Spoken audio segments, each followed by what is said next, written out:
Saludos mis hermanos y amigos en Cristo Jesús, soy el pastor Daniel Betanzos Fuentes, compartiendo el secreto del tratamiento en la serie titulada Gozosos en Cristo. Espero que esta serie esté siendo de grande bendición en la vida y en sus corazones. En la serie titulada Gozosos en Cristo.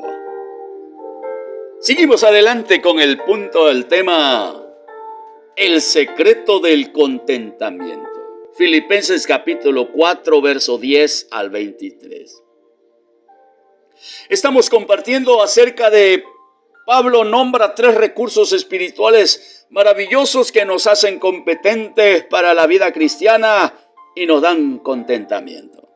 Hemos mencionado 2 recursos espirituales que Pablo menciona para la vida del cristiano que nos dan contentamiento. El primer recurso espiritual que estuvimos viendo es la providencia soberana de Dios. Filipenses capítulo 4, verso 10.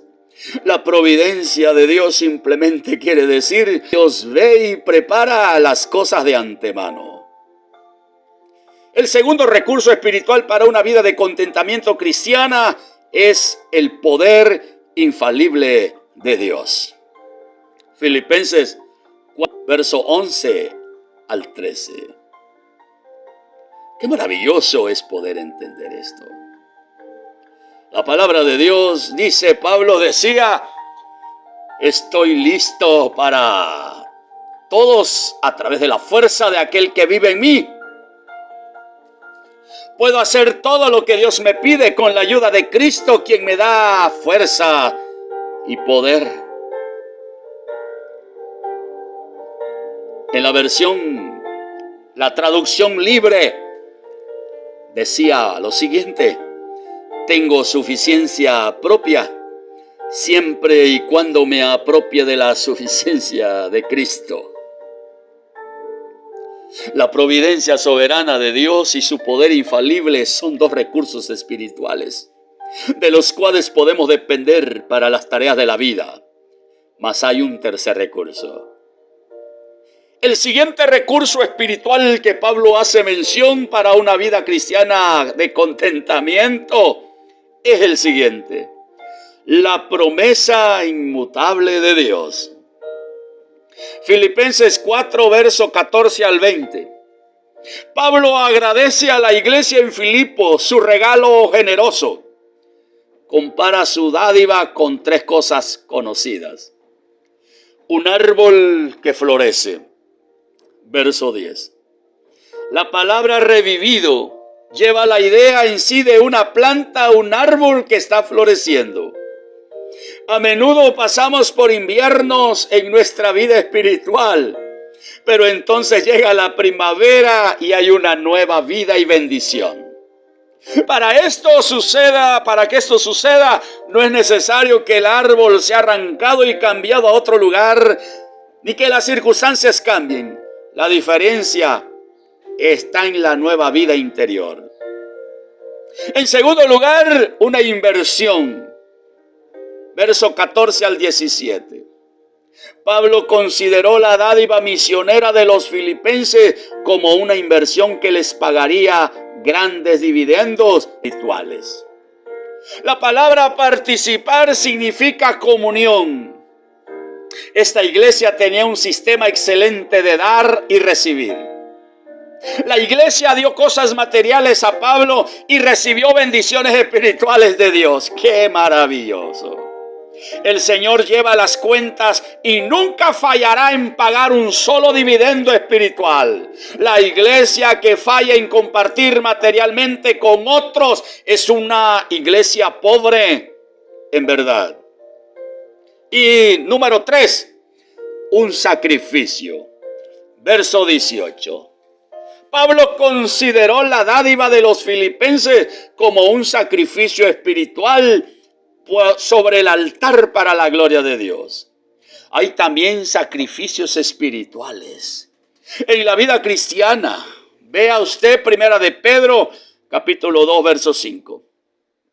Hemos de rendir nuestros cuerpos como sacrificios espirituales. Romanos 12, 1 al 2. así también la alabanza de nuestros labios. Hebreos 13:15. Las buenas obras son un sacrificio al Señor. Hebreos 13:16. Y también las almas perdidas que ganamos para Cristo. Romanos 15:16. Aquí Pablo ve a los creyentes de Filipos como sacerdotes dando su ofrenda como sacrificio al Señor. A la luz de Malaquías 1:6-14, necesitamos presentar lo mejor que tenemos al Señor. Mas Pablo no considera que esta dádiva haya venido simplemente de Filipos. También la ve venir del cielo para suplir su necesidad. La confianza de Pablo estaba en el Señor. Hay un contraste interesante entre los versículos 18 y 19. Podríamos parafrasearlo de esta manera: vosotros suplís mi necesidad y Dios suplirá la vuestra. Vosotros suplisteis una necesidad que yo tenía, pero mi Dios suplirá todas las vuestras. Vosotros disteis de vuestra pobreza, mas Dios suplirá vuestras necesidades de sus riquezas en gloria. Dios no ha prometido suplir todos nuestros deseos codiciosos. Cuando el creyente está en la voluntad de Dios, sirviendo para la gloria de Dios, entonces todas sus necesidades serán suplidas. Hudson Taylor solía decir: cuando la obra de Dios se lleva a cabo a la manera de Dios y para la gloria de Dios, no carecerá de la provisión de Dios. Un pastor joven tomó el cargo de una iglesia que estaba acostumbrada a levantar fondos para el presupuesto anual por medio de cenas, subastas y cosas así. Él les dijo a los oficiales que no podía estar de acuerdo con ese programa. Oremos y pidámosle a Dios que supla todas nuestras necesidades, sugirió. Al final del mes, paguen todas las cuentas y dejen mi sueldo hasta el final. Si no hay suficiente dinero para mi salario, entonces seré yo el que sufra y no la iglesia. Pero creo que nadie va a sufrir. Los oficiales estaban seguros de que ambos, tanto el pastor como la iglesia, morirían. Pero no fue así. Mes por mes cada deuda fue pagada. Y al final del año, por primera vez en muchos años, había un buen sueldo en la tesorería y un buen saldo. El contentamiento viene de los recursos adecuados. Nuestros recursos son la providencia de Dios, el poder de Dios y las promesas de Dios. Estos recursos capacitaron a Pablo para hacer frente a cada exigencia de la vida y nos pueden capacitar a nosotros también. Gloria a Dios. Que el Señor les bendiga. Espero que esta serie haya sido de grande bendición en la vida y su ministerio. Que Dios siga bendiciendo su corazón y hemos terminado la serie Gozosos en Cristo. Quien compartió con ustedes fue su hermano y amigo, Pastor Daniel Betanzos Fuentes, pastor de la Iglesia de Dios en México Evangelio Completo, Ministerios Peniel de Ciudad Madero, Tamaulipas.